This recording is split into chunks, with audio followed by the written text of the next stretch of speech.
All right. Hi, everybody. Welcome on in. We're happy to see you. Probably get some folks continuing to stream in this first minute or so, but happy August. It's vacation time, and I certainly am on one right now, which is why the lighting and everything is different. My eyes might be looking different places. I'm in Connecticut, just in time apparently to miss that earthquake you all had yesterday in LA. So we have an action-packed meeting again for you today. This is our 32nd meeting of the Local Energy Resources Network, and I want to encourage folks that are here to please introduce yourself over chat in any way that you're comfortable with. If you want to turn your camera on, we'd love to see you. Please do. Let me tell you what we've got in store for today. Let's get into our agenda.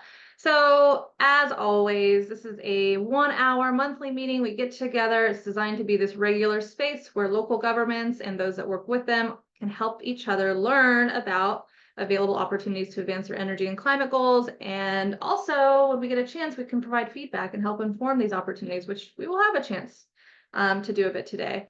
So we'll do our same formula, which will start off with the opportunity roundtable. Would love for folks, especially this month, since I'm actually off-site, fill in where I'm missing. If there's opportunities you're aware of, get those, start getting those handy, and you can drop them in the chat.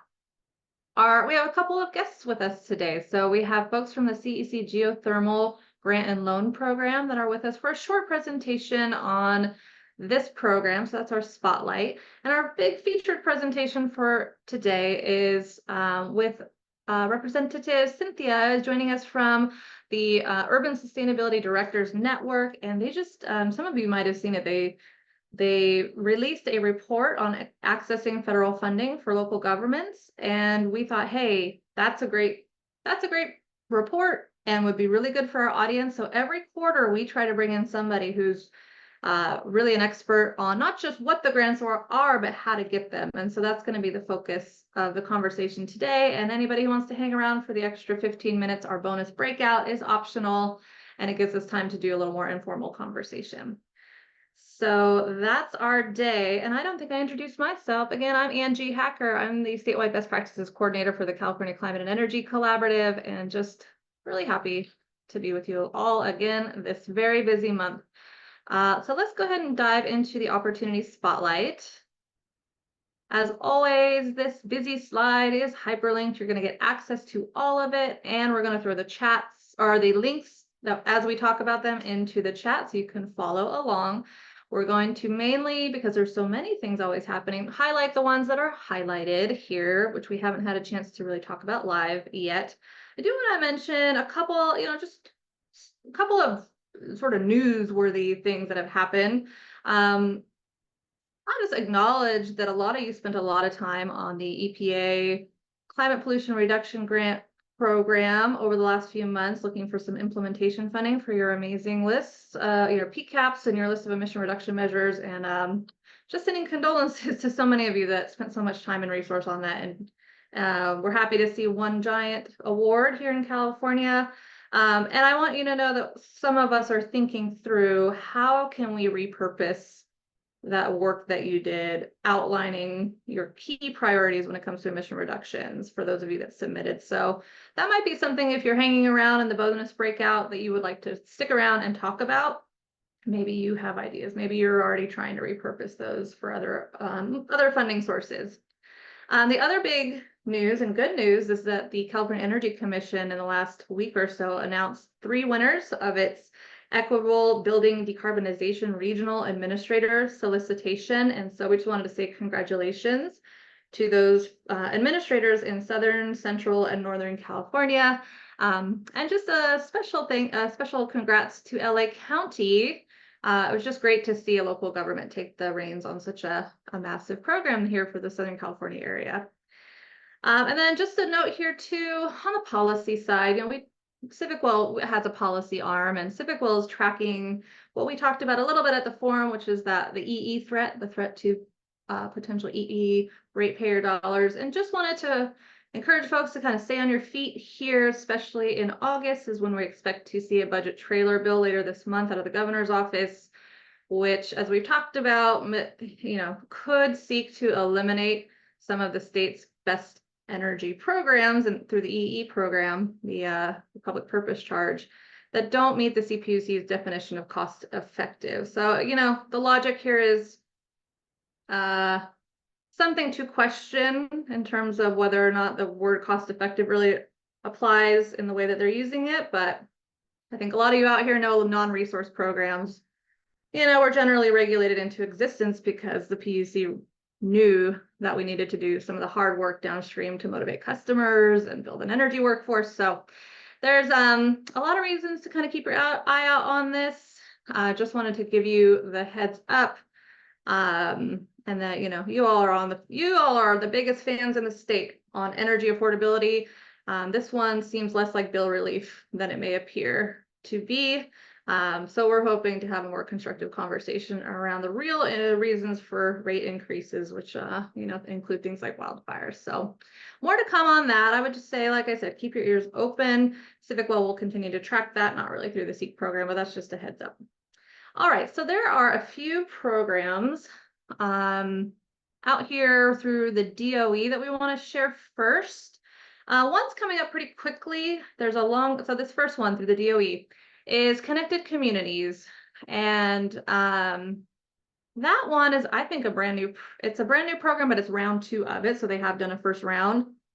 And it's got concept papers that are required and due in a week.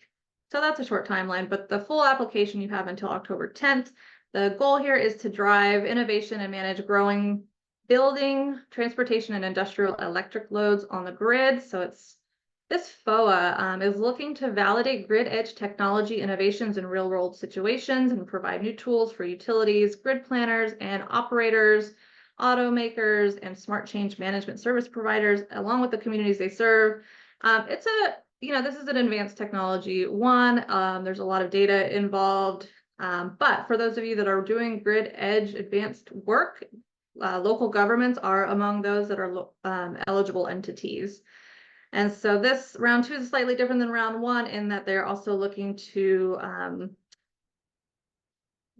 sort of demonstrate how to accommodate increasing loads from vehicle charging, data centers, and building and industrial electrification. So they have those as focus areas. So there's 2 tracks. The one I think most of you would probably be interested in is they're expecting 8 to 20 awards between 3 and 6 million and over a 3 to 5 year period of performance. So that one's worth looking at if you're doing some of this grid edge work. Okay, the next one I wanted to highlight here is another one from the DOE. It's an American-made solar prize. This is round 8. It's going to be due in September, so September 26th. The award amounts available are between $50,000 and $70,000. And the goal here is it's designed to spur innovation in U.S. solar hardware and software technologies and address challenges to rapid, equitable solar energy deployment. And so you can sign up to compete for this prize. So it's a prize, not a grant. It works slightly differently. All folks here probably are considered eligible. Individuals, teams of individuals, private entities, for-profits and nonprofits, non-federal government entities, including states and counties and municipalities, even academic institutions are eligible. I'm not going to say much about the DOE's Innovative Weatherization Assistance Program, other than it's due September 26th and is worth, there's $36 million here through their Enhancement and Innovation Competitive Grant Program. But I know, there are folks here who do weatherization, and I think there are some requirements here to be a special kind of applicant. So if you're a weatherization person or have, your nonprofits in town that do your weatherization work, you may want to flag this for them. They're probably already tracking it. Okay, another one to flag here. We have our guests from the CEC that are in just a moment going to talk to us about the geothermal program, so I won't. I'll leave that to them. I do want to mention here the USDA's Community Facilities Disaster Repair Grant. That one sounds like it's available until funds are depleted. There's $50 million available total. They don't list the minimum or maximum, but public entities, community-based nonprofits, and tribes are eligible. And this program provides grants to repair essential community facilities in rural areas that were damaged by presidentially declared disasters in the year 2022, or to replace essential community facilities damaged by disasters basically in 2023. Okay, so that one, there's 37.5 million. Let's see. What they want to award is between 200,000 and 1.5 million, so per award. And local governments, regional governments are eligible, among several other types of entities. It's a 2-year period of performance. Okay, so those are some of the funding opportunities. I bet you I have missed some, and I would really love, especially since I'm on vacation, for everybody else to fill in. What other funding opportunities are you seeing out there that you think folks like you, your peers around the state, would benefit from knowing about? A few other things I wanted to mention in other assistance. One is that CEC just developed a new webpage for elective pay. If those of you that were at the forum came also to SLEEK, we had a whole session on elective pay and how to take advantage of it. There are programs that continue to be developed that are trying to provide guidance and help folks navigate through the filing process, which can be complex. So that's basically tax credits. Elective pay means, local governments are among those, and nonprofit entities are among those that can now take advantage of those tax credits. And there's a lot of work out there trying to help folks do that. And there might be more to come on that. We are looking to be one of those programs that provides more assistance here. I also wanted to let you know that our friends over at the Institute for Local Government have a meeting, a webinar on August 19th, so in less than a week, on complying with CARB's advanced clean fleet regulations. Remember, I think it was just last month we had those folks here from CARB talking about the new mandates and when they're coming. This will be probably even a deeper dive into how to comply. So if you have fleet folks that are starting to scramble with how they're going to comply, this might be a good thing to send their way. The other thing to mention here is CalSTART, who works with CARB on many things, including the clean mobility programs, is having a forum in person in Pasadena on September 1st. So it's called the Clean Mobility Forum. There is going to be a big emphasis on accessing grants and other resources. So if you're in the area, that might be something you would like to take advantage of it, especially if you have clean mobility high on your priority list. A few other things under input I wanted to raise here. So one, I just wanted to point to where you can find our recent comments. I think I have shared over the last couple of months that we were going to comment on a couple of things, and we did on your behalf and with some input from some of you, so thank you. One is the CARB, California Climate Investment Funding Guidelines. We did provide comment to that, as well as formalizing comments that started at SLEEK in June to the California Adaptation Strategy, which is overseen by CNRA and OPR. So if you're interested in what those look like, you are free to take a look. We're always looking for other ways to help elevate the voices of local governments. The next one that's on my radar is with our friends at the California Energy Commission, who we've been talking to a little bit about SB 100, which is, there's a joint report that is by law created, and a lot of it's around sort of balancing the grid as we try to reach our renewable portfolio targets, and making sure that we understand demand and supply and where it's all coming from. And so this report actually has a sub portion to it called the Demand Scenarios Project. And it sounds in the weeds, and it is, but I have to tell you, the one thing that it really does connect with that so many of you are talking about is load capacity constraints, meaning you're having a hard time onboarding your EV chargers or getting approval or access to load capacity information to put things on the grid, or even offload off the grid. So with your DERs or DERs on, charging off. So there's an opportunity here to provide some comment. Short window, August 21st, to get it in this round, but it's connected to a lot of other things. There's probably other opportunities, but I think a few of us want to get our heads around what do we as local governments want to say about the load capacity constraints that are slowing us down in a lot of ways.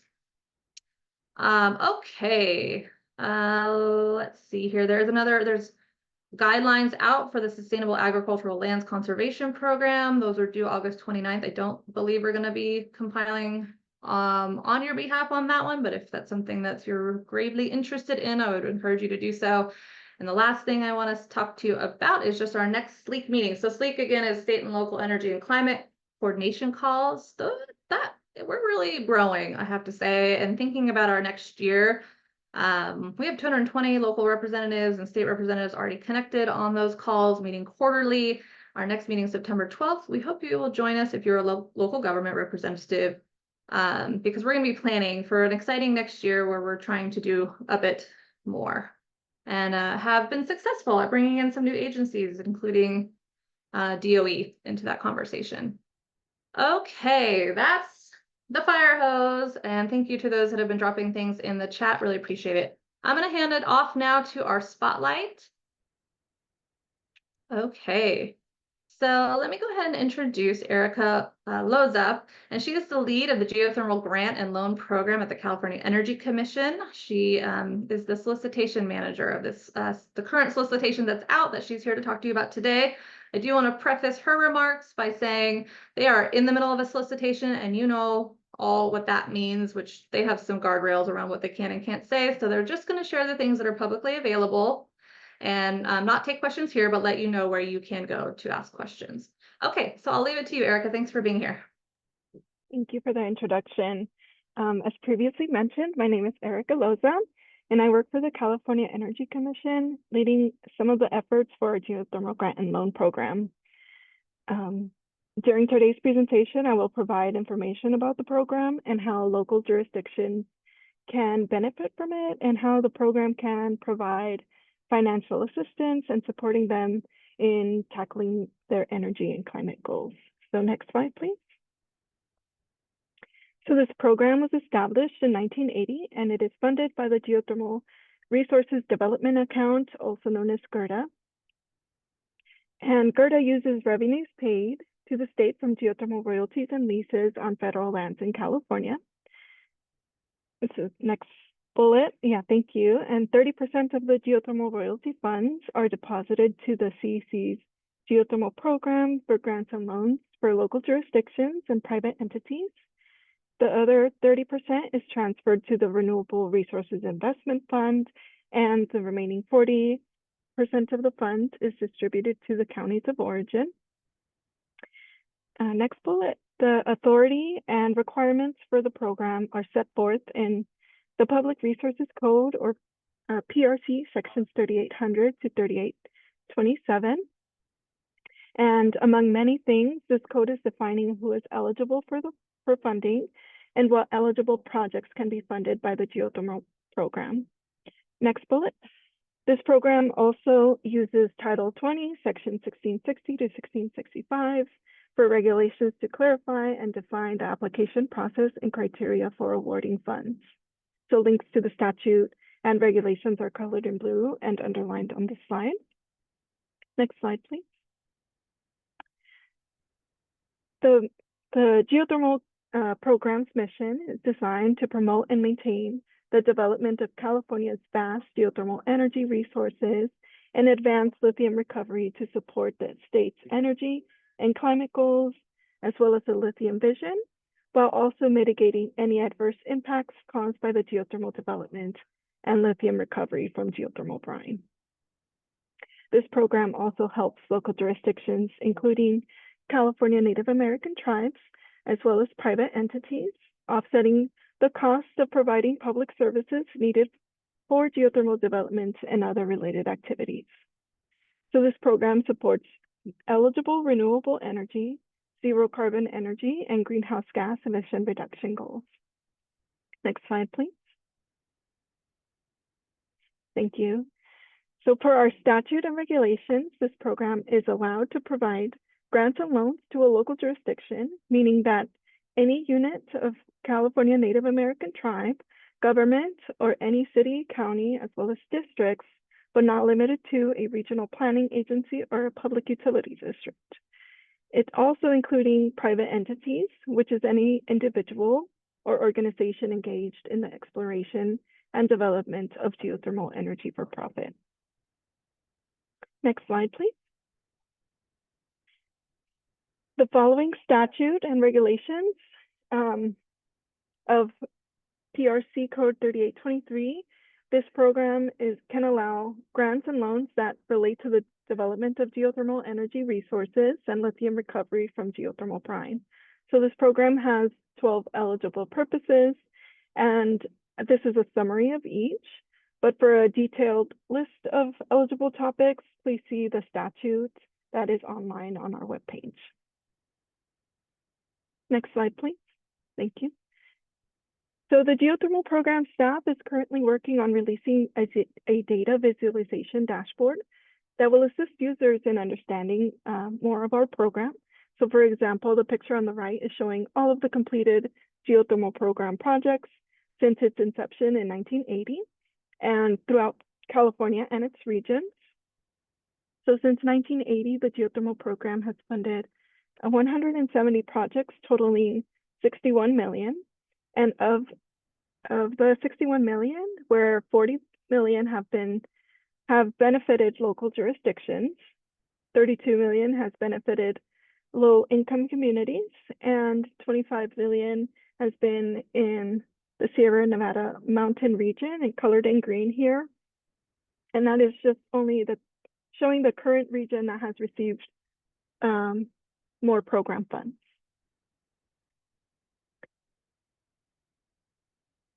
So far. Next slide, please. Thank you.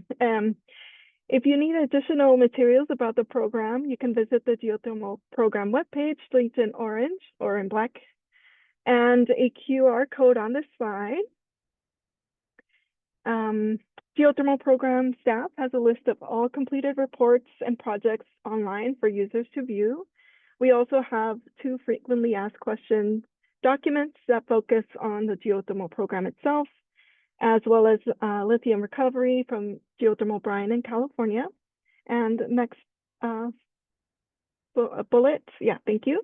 In the green box on the top right is a quick access to our program's laws and regulations that can provide more detailed information about our statute and award process.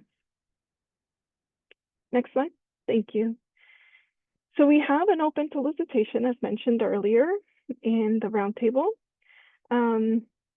And I would like to invite you to visit our active geothermal program solicitation webpage. We have a few upcoming key activities, and that is a pre-application workshop happening sometime in September or October. We have office hours starting in August or September, and the full application, as mentioned earlier, is the deadline for it is January 27, 2025, so next year. You can review the solicitation manual and its attachments to submit the full application webpage before the deadline. And applicants can submit non-technical questions, for example, the application format or attachment instructions or any issues with the application portal, to our administration officer. And her contact information is here on this slide. Next slide. Thank you. So thank you to the CCEC for allowing us to talk about our program. Please be sure to subscribe to the Geothermal listserv to see all updates and any solicitation information. Thank you. All right. Thank you so much, Erica. We really appreciate when the CEC comes by and make sure we're aware of their programs. And we will leave it there since we can't do questions here. But like Erica said, there are opportunities to attend workshops and things coming up. Okay, and you can see in the chat some key links if this is geothermal is something that you guys are trying to pursue out there.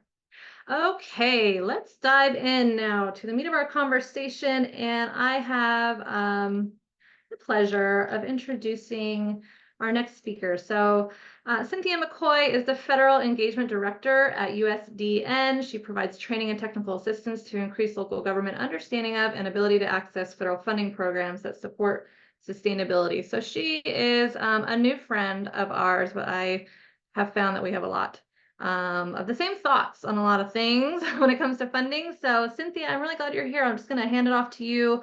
She is going to give you a presentation on her report and also some tips on how to pursue federal funding and also engage you in some conversation. So stay alert because she's going to ask some questions. Angie, thank you so much. It is a pleasure to be here, and I already see several USDN members on the call. It's wonderful to see you too. So I want to talk a bit about the guide that USDN developed. And I want to start off by saying, and I don't think I'm saying anything you don't already know, but it requires so much time, and it's an extensive level of effort in coordination with your own internal staff and community partners and other stakeholders to prepare an application for federal funding. And with so much money on the table, sometimes it can be difficult to know where to prioritize your limited time and energy and capacity. So for those of you who might not already know about USDN, we are an organization supporting about 320 local governments across the United States and Canada. And we are an impact network. And that means that we are helping local governments to work amongst themselves and to learn from one another. And one of the primary values of the network is that you get to learn from one another rather than reinventing the wheel. So I'm going to share a link to the Seeking Federal Funding, a guide for local governments in the chat, both a Canva link and a link to the PDF, however you feel that you want to follow along today. I'm also inviting you to ask questions and share your feedback in the chat as we go along.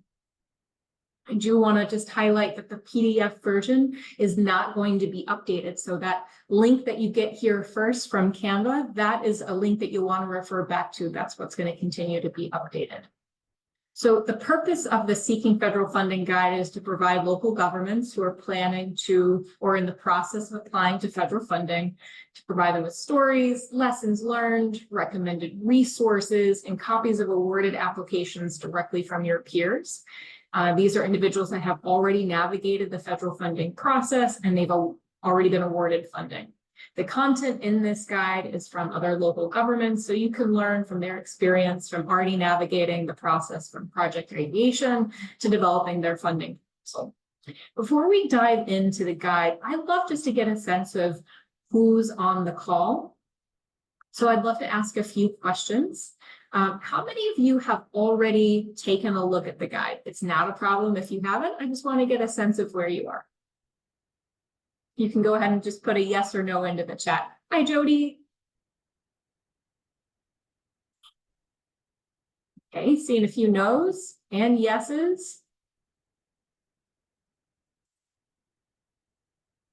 Mostly no's. That's all right. We're going to dive in deep today. All right, and then I'd love to get a sense of what your familiarity and your challenges are with federal funding. So feel free to keep letting me know in the chat whether or not you've reviewed it. That lets me know who's on the call. I'm going to add one more question now.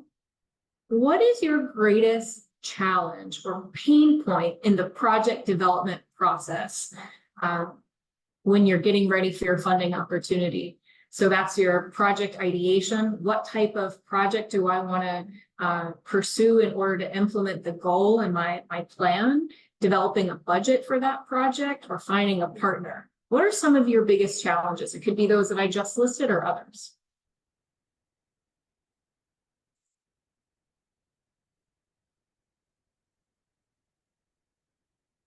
Feel free to put your answers in the chat.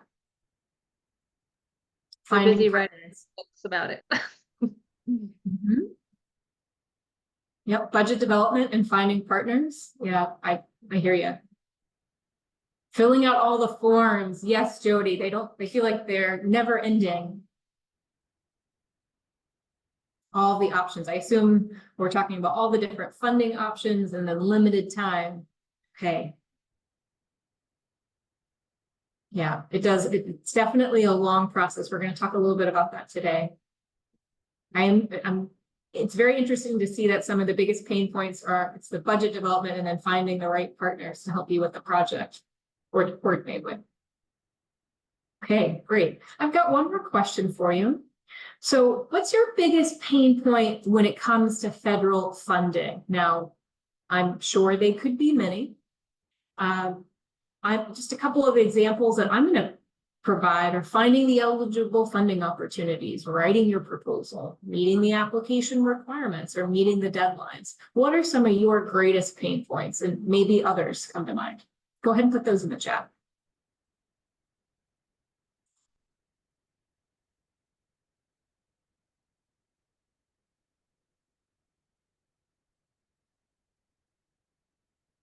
Yep. Filling out all the paperwork. Yep. Sometimes it just feels like there's more effort going into the application than the funding you're getting back.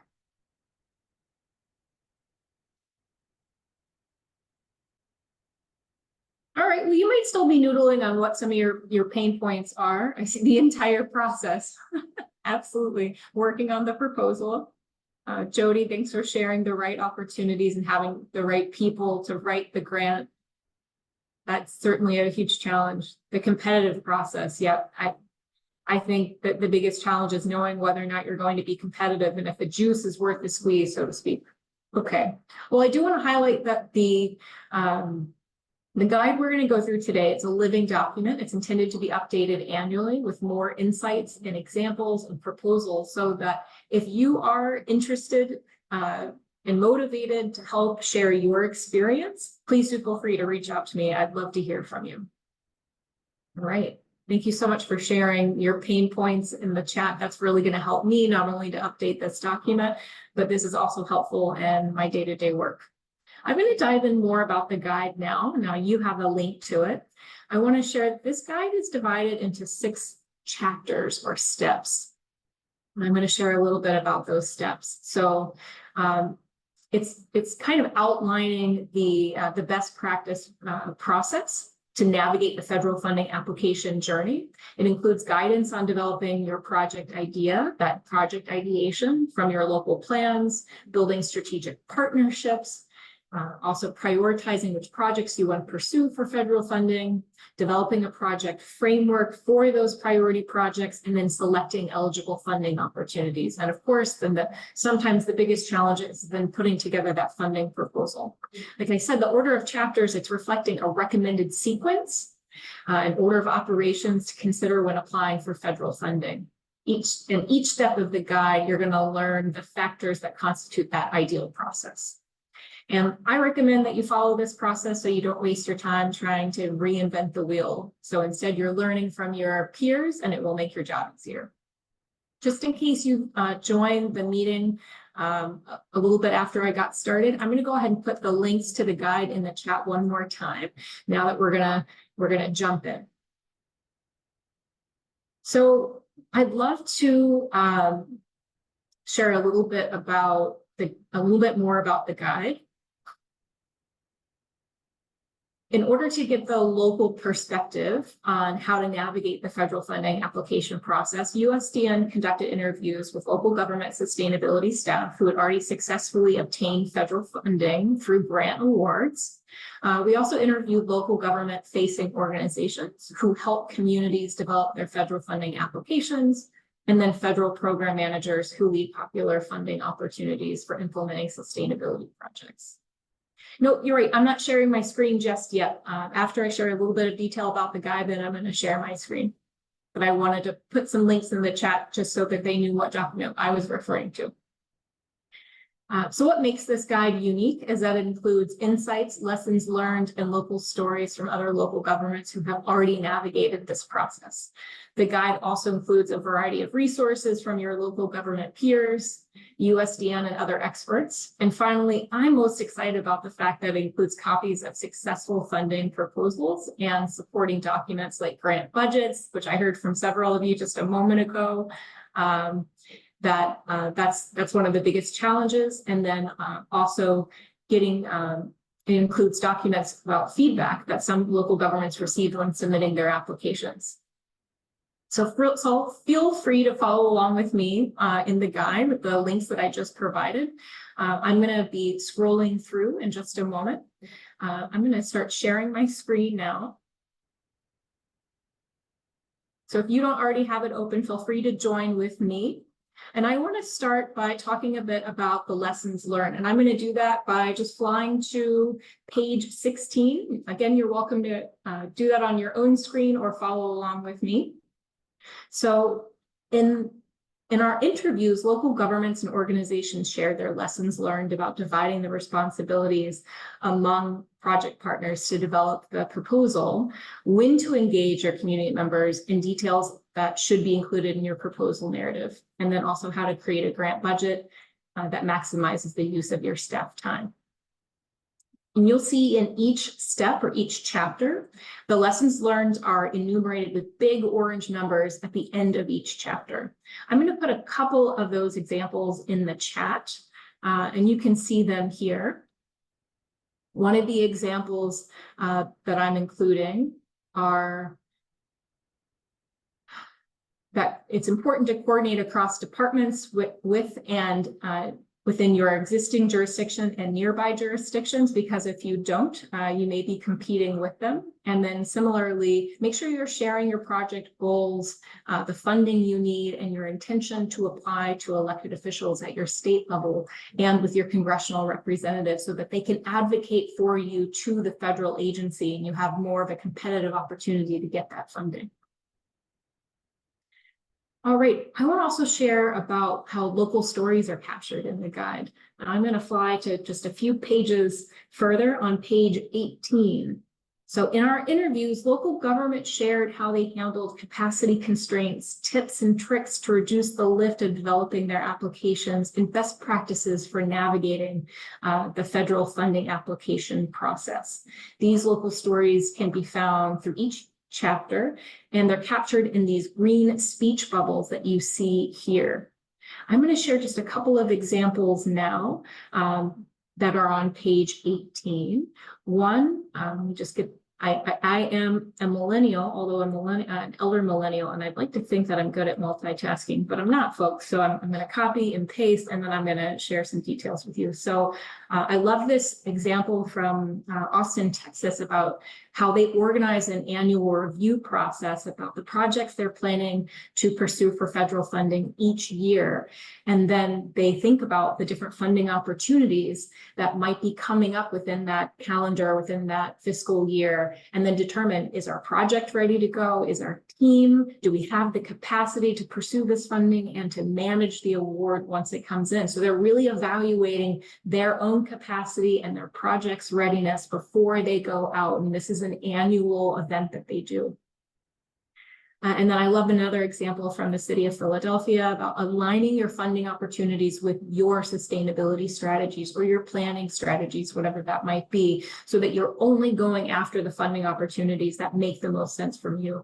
I can't tell you how many times local governments approach me with I've got 20 goals in my plan. Can you help me to find funding for all of those goals?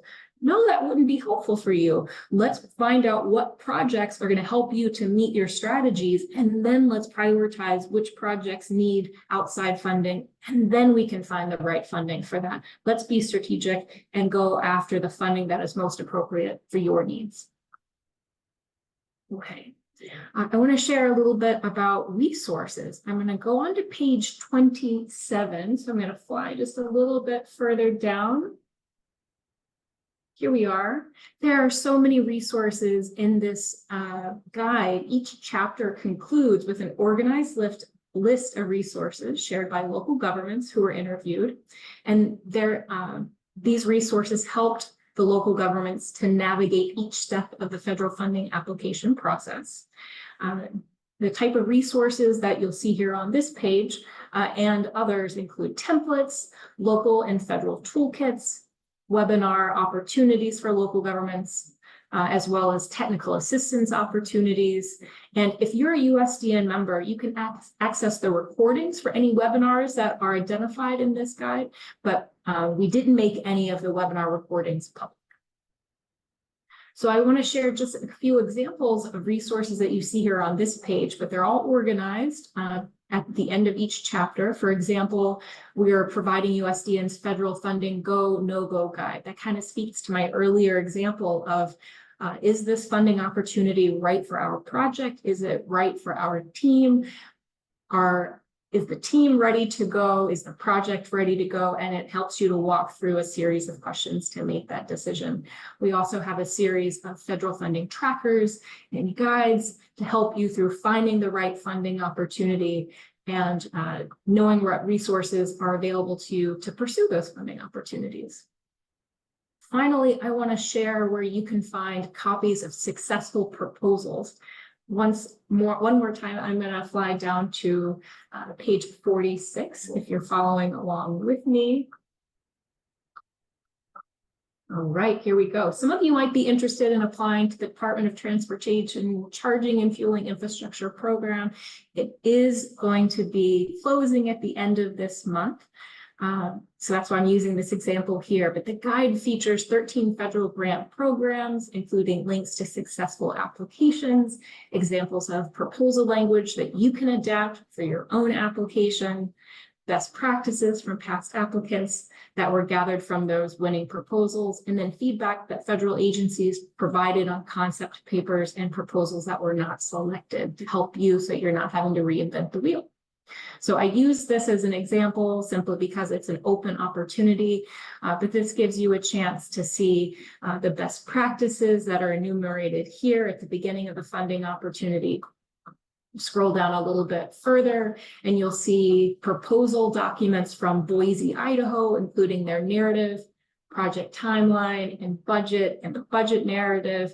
I certainly hope these can help you through some of those challenging pieces you mentioned before. And then if you scroll down just a little bit further, and I want to highlight that what we're including details from the interview in this example with Boise, Idaho, and New Orleans, Louisiana. And then we pulled out from those successful proposals, what was it that made that proposal successful from our perspective? And we developed kind of plug and play language that you might want to adapt for your own proposal to each of these funding opportunities. Okay, well, I know we'd like to get some time to get your feedback, but I just want to check in. Are there any questions from the group? If not, we have set up a Jamboard where we'd love to get your feedback on the guide, whether or not you've had an opportunity to look at it to date or the few minutes that we've spent looking at it right now. I'm going to stop sharing my screen and just check in if anyone has any questions. And it's okay if you don't, you need some time still to review the guide. I see Natalie's got her hand up. Natalie, you might be on mute. So sorry about that. In the chat, you put that the PDF is different from the Canva file. What's the difference? It's not different right now. The point I was making is that the Canva file is going to continually be updated. That's going to be the dynamic link, but because it's a PDF, it's not going to continually be updated. So if you want to see if any changes have occurred, please continue to come back to the Canva file. But sometimes it can be hard to easily scroll through pages in a Canva file. Right. We have a newsletter that I would love to include this in. So I think I'll just include the PDF. No problem. Great. Thank you. Yeah. Okay. Well, I'd love to get your feedback on the guide. And what I'm going to do, I'm going to pop in a Jamboard link right now. And I've got some questions for you. Let me pop that in now. All right, so if you can click on that link, the Jamboard link, it's going to come open and there are 4 questions for you. And I don't know if it's helpful. I think we all learn and hear in different ways, but the first question that we have is, after reviewing the guide with me today, and maybe you need some more time and you want to come back and provide a few more details, is what do you like, or maybe what don't you like about this guide so far? I do not mind negative feedback. In fact, it helps me on my work. So I think on the left-hand side, you can pick a sticky note. You can pick the color you want. You put your little, your note, your question, your concern, and then you push save and it should pop up on the Jamboard. So I'll give you all a few minutes to provide your feedback. There are a few other questions, but before I jump to those, feel free to jump in here with me and provide your thoughts. Once you get done answering the what do you like and not like, you'll see at the top of the screen, there's a navigation. There are several questions, and you can just go on to the next frame and you'll see the different questions available there. Cynthia, do you want people to raise their hand too and say some things out Oh, loud? yeah, please. Yeah, that's great. If anyone has any questions, I'd be happy to use this time to answer your questions while you're providing feedback. Yeah, please go ahead.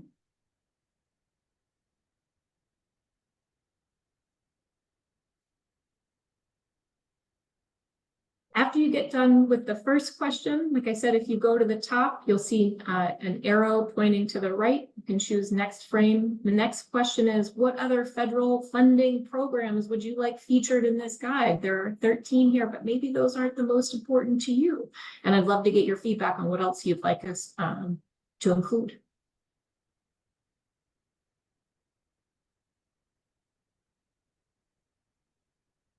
And if you're having any issues navigating the Jamboard, please let me know. You know, Cynthia, we've done 32 of these meetings and we always do that round, you know, the round table of opportunities. I should give you our slide deck. You can see the federal opportunities that have come around the last 2.5 years that we talk about. Yeah. And that might help guide your list. Oh, that would be great. Thank you. I see folks are putting their answers in the chat. I see a few are starting to answer what other federal funding programs you'd like to see featured in the guide. Okay. And don't feel like you have to answer all of the questions. Just pick the ones that feel right for you. The third question, if you're at that point, is what other steps would you like me to include in this guide? So there are 6 steps right now, and that's kind of how I feel like the ideal process is, but maybe you think there's something in between those steps that we missed that will be really helpful.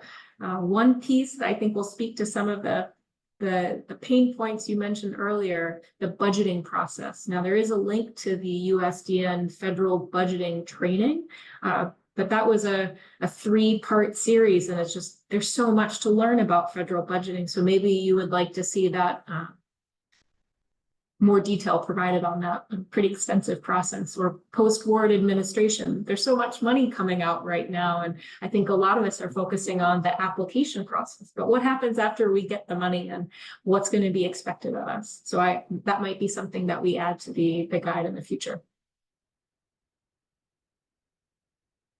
Thank you so much for adding your thoughts here. It's going to be super helpful to updating the guide.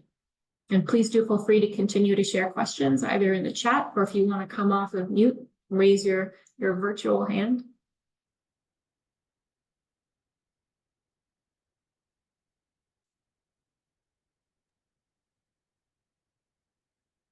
Folks are being a little quiet for now. I bet you they're thinking. I'll That's just okay. share. Part of the reason why I invited you to speak was because a lot of that report really resonated, and I really did appreciate the attention on sort of the go, no go. We talk about that with our communities a lot. If I'm coaching or working with communities here in California, get good at saying no, do it as early as you can. And so we talk about what does an initial scan look like versus a very deep scan. And then how do you start, like you're saying, a strategic process where you understand, like you've done the soul searching in advance and you know your near-term funding priorities. And so that's how I talked about it in the past, just what in the next 2 years, you might have 20-year strategic priorities, but what in the next 2 years, what do you need to get funded? And that might be a list of 3 to 10 things tops, right? But I really like what you've done here in terms of like bringing us examples of things from around the country, because it's sometimes as Californians we don't always look outside of California. Yeah, I noticed that communities like learning what's going on in my backyard, but also what's happening across the way. I didn't even mention when I introduced myself that I'm in Philadelphia, so I get the pleasure of working with the city of Philadelphia from time to time. Some of my friends work for the city, and we chat about funding that's available, and they love checking out what their partners are doing across the country. So I think it's always nice to know what has and hasn't worked so that you're not having to reinvent the wheel. Angie, I put the USDN Go No Go guide in the chat in case anyone doesn't want to have to try and find it in the guide. It's a good resource. And just so you know, anything you find in here that's developed by USDN, by all means, if you have feedback on how you would like it updated or it's missing a piece, I love that feedback. Okay, well, I think the last question that we have on the Jamboard is there anything else that's missing that you would like to include in this guide to make it helpful? And if you can be as specific as possible, any resources, stories, or more guidance on specific steps that would help you in the process. And I really appreciate all the feedback that you've given me here. Okay. Well, I'm also going to just add in the chat, please feel free to continue providing me with feedback either in the Jamboard. I think we're going to, we'll leave it open, but you're more than welcome to also reach out to me. So I'm including my email in the chat. I'd love to get your thoughts and questions open to the conversation. Okay. And Cynthia, are you available for like presentations to councils of governments? I think it depends. I'm more than happy to share some details, just depending upon my capacity. I want to say yes to everything, but let's chat about when and how much time is needed. Okay, thank you. Yeah. Okay. Erin, I see you've got your hand up. We have time for one more question. I think so. From your no-go guide, it seems like you've got a good question about will the funding be awarded in time to support your project timeline? And the very accurate, sometimes it can be 6 months to a year from when you're even selected to when you're awarded the funding and can start that work. Any experience or advice for local jurisdictions, folks thinking about applying for these projects that are then like maybe a year and a half out from actually being able to start? From when you're applying? That's an excellent question. So I spent about 8 years working for FEMA, the Federal Emergency Management Agency, and managed a couple grant programs. And I'd say a good rule of thumb, and just from that experience, and then also watching how these grant programs are rolling out, and they'll say, well, we're hoping it's going to be this amount of time, but then it ends up being so much longer. I'd say a good rule of thumb is to assume at least a year, best case scenario. And worst case scenario is a year and a half. And I realize that is not ideal, but I think that should be how you are planning out the order of operations of the funding opportunities you're pursuing. And maybe it helps you decide whether or not federal funding is right for you or for that particular project. But if it comes sooner, great. But I would assume anywhere between a year and a half.